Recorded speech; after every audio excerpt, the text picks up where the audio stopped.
Здраво, ова е 185-тото издание на Видеологија со Златко Ѓелевски, дигитален краток осврт за актуелни филмски остварувања, односно спонтана критичка анализа која е збир на први впечатоци илустрирани со подвижни слики. На денешниот репертоар е The Truffle Hunters на Майкл Двек и Грегори Киршоу, во кој станува збор за берачи на печурки кои се во потрага по скапоценните алба тартуфи во Пиедмонт, предел во северна Италија. Тие трагаат во планинските пространства заедно со нивните верни душкачи, кучињата, кои се сопатници на 70, односно 80 годишните старци, кои трагаат по ова светла диамантна габа во ноќта, за да не им остава трага на конкурентите, за да не можеат дојдат до тартуфот кој одбива да биде култивиран и расте на специфични предели, куриозитет кој што го прави богатство по кое трагаат многумина. Со самото тоа што овие тартуфи се деликатес кој завршува во елитните ресторани, кој може да си го приуштат малкумина, забележуваме и создавање на импровизиран сив пазар, односно има самобитни откупувачи кои низ затемнети сокаци, не баре купуваат дрога, се сретнуваат со трагачите по печурки и им ги откупуваат по цена од 150 евра за 100 грама, за подоцна да ги продадат на проценувачи на печурки за рестораните, кои плаќаат и до 4.500 евра за килограм печурки.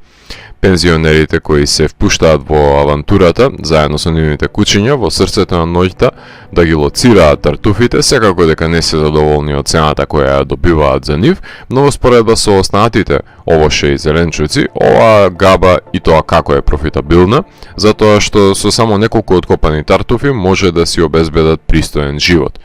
Ако ги пронајдат, се разбира.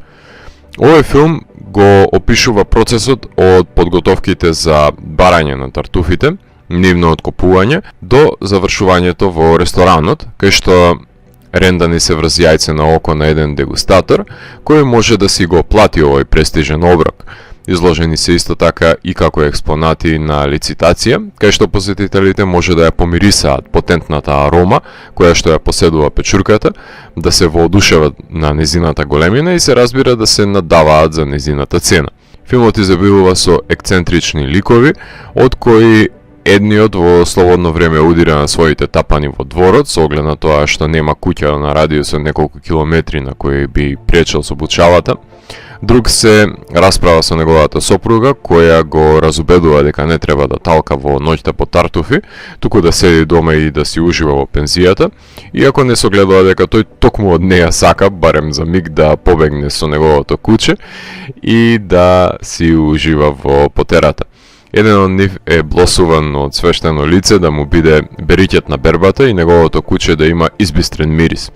Трет има морална дилема да се откаже од потрагата по тартуфи, затоа што е заситен од конкуренцијата која е немилосрдна, поставува отров за кучиња, се мешаат во териториите на кои се поделени берачите, едноставно преку глава му е дојден алчниот и нехуман пристап, во кој не станува повеќе збор ниту за спорт, ниту разонода, туку лакомост.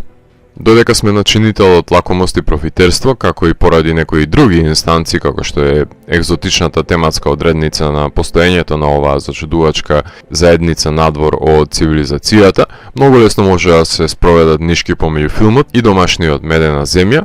Меѓутоа, без разлика на одличното кадрирање, направен е избор на плејада на харизматични ликови и не се влегува подетално во нивниот самотнички живот, туку само накратко се фрлаат погледи во нивната интима, што го прави филмот дисперзирано премрежен на полихрона заедница како целина.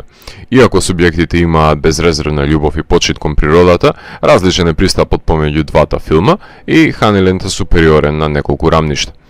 Режисерите на филмот, Майкл и Грегори, се снимателите на делото, кои се опремени со мини Алија Алекса, со која и да сакаат не може да снимаат неквалитетни кадри во овие предели. Филмот се издвојува токму од аспектот на прекрасната визуализација, имено во некои кадри, кај што ликовите се кадрирани во едно своевидно табло со позадина од зидови со пастелни розови бои, ме потсетија на поетиката на Вес Андерсон, но поради очудувачките карактеристики на ликовите и нивните интеракции во кадар со својата поетичност ме потсетија па на другиот Андерсон, на Рој Андерсон. Снимателите најчесто ја фиксираат Алекса, дозволуваат да се движат ликовите во кадар или да ги портретираат во двоплан во домовите, а за да се вметне елементот на движење се снимаат згодите и незгодите на терен, како што е заглавувањето на джипот во кал или тенденциозната ноќна потера на нивната Fly on the Wall кинематографија. Непореклива е љубовта помеѓу собствениците на кучињата и животните, затоа што кучињата се вечни соборци против самотијата. Дали некој ќе ги наследи или сведоци сме како се гасне свеќата на една генерација на хермити. Меланхоличниот зачин во хуморескното дело е неизбежлив. Иако камерманите ги следат субјектите во чекор, нив ги исполнува потерата и нема да ги попречат да им се измолкнат во ноќта, не само на камерманите, туку и на сопругите. Ед Кортес создава питоресна музика, која што се одвествува и на шармот на ликовите, но и на бурелесната ситуација, така што шансончињата ме подсетија на раните композиции на Фолтин и нивната музичка игривост. Во монтажата на Шарлот Мунк Бунгстен се прави еден паралелен поглед во животите на пензионерите, меѓутоа вметнати се и снимки кои се направени од врзани GoPro-а на главите на кучињата, така што и низ нивна перспектива можеме да погледнеме како изгледа потрагата по планинскиот диамант.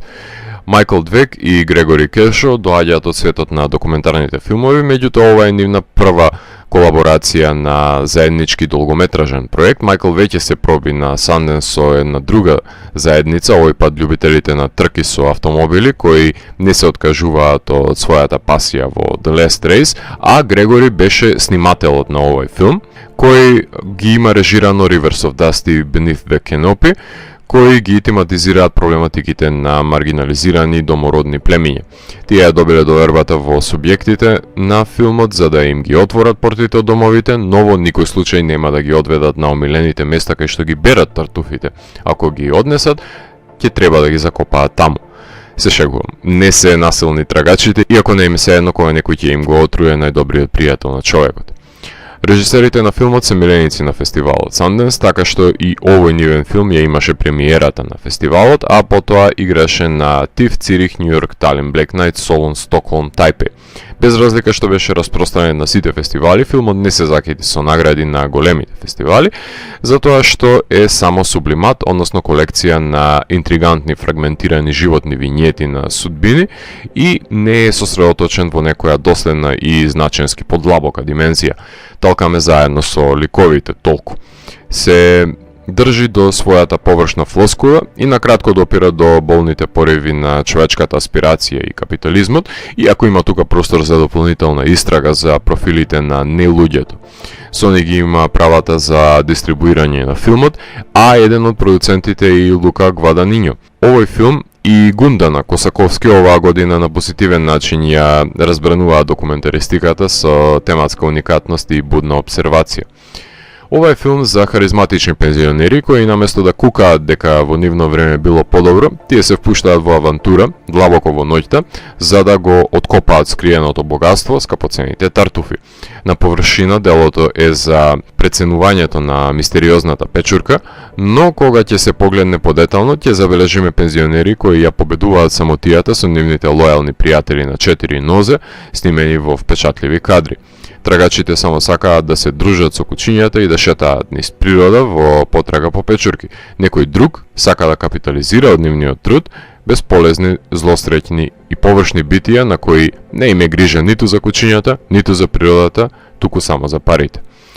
Ако морам да го евалуирам, тогаш The Truffle Hunters од мене има 4 од 5. Доколку ви се допадна 185-тото издание на дигиталната архива Видеологија, лајкувајте го видеото, споделете го и следете го каналот. Посегнете и постанатите рецензии на виртуелната полица. Ви благодарам за вниманието. Поздрав!